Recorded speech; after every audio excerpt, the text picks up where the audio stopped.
SS31 being something that directly plays into mitochondrial biogenesis, so you actually improve the density of the mitochondria, would actually increase your oxidative stress risk by having more mitochondria. So did I notice anything massive from it? SS31. Now, I did some research on that. Also helps with mitochondrial efficiency and biogenesis, but it's significantly more expensive and you need to run a reasonably high dose.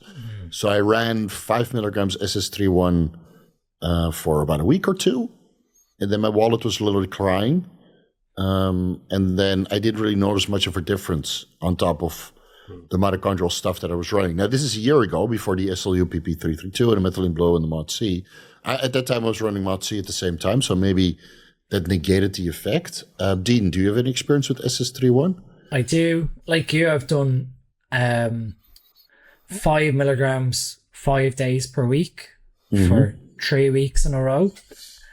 But that's with everything else in play, like MOD-C, SLU, methylene. That, did I notice a massive benefit?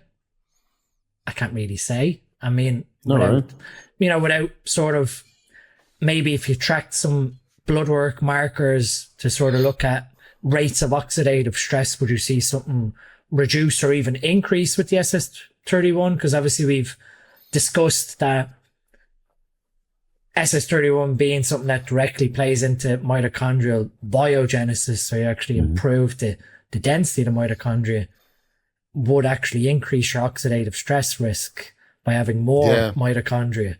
So did I notice anything massive from it? I can't really say. But do you get like an ashtray face overnight, which indicates like oxidative stress? All those guys megadosing their mastodon that look like ashtrays. But of course, if you're running like injectable glutathione and methylene blue, then you kind of mitigate the oxidative stress.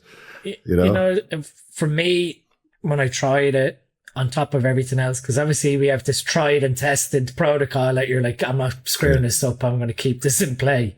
Yeah. Did it do anything beyond what the others were doing? I couldn't say that. I had a huge increase in energy or a huge increase in training performance. So research looks promising for if you have massive amounts of oxidative stress with like organ issues, but as a sort of day-to-day runner or something that you'd consider, performance enhancing, I think there's other options. I think it's good pre-surgery. I talked to several surgeons that use it pre-surgery to upregulate mitochondrial function and density. So in clients with low mitochondria, this seems to be the one that raises the mitochondrial function quite dramatically over the course of a week. Then they do surgery, and then with all this ATP production, the outcome of the surgery is better than without it. And that's extensive surgery with stem cells and transfusions and bone marrow and all that shit. So I think it has some practical applications there. But what you see with methylene blue, you add that in and you notice an immediate effect. Same with SLU, it takes a couple of days, but after a week of continuous use, you notice like, my energy levels are better and my fat loss is improving and my my performance is improving. And same with MOD-C, and it's almost immediate. But with the SS31, I didn't notice any dramatic effect. Not on day 1, not on day 14. So I wanted to try it as an IV, like what the research says, and do 25 milligrams as an IV, but I've yet to get Morgan to do it. Well, it's gray area. Again, am I going to? What's the purity?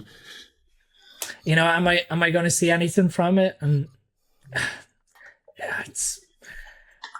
it's interesting, like we've discussed, but I think we've sort of nailed the three that are tried and tested. That I'm not gonna move away from. Not based on anyway, because obviously we see in my bloods. I done my blood work whenever it was 6 weeks post show, and it was pretty much as good as would be expected, and nothing on the blood work showed anything towards running SLU since January as SLU causing any problems. Seems to have no effect on blood work. No effect. So that's good to know.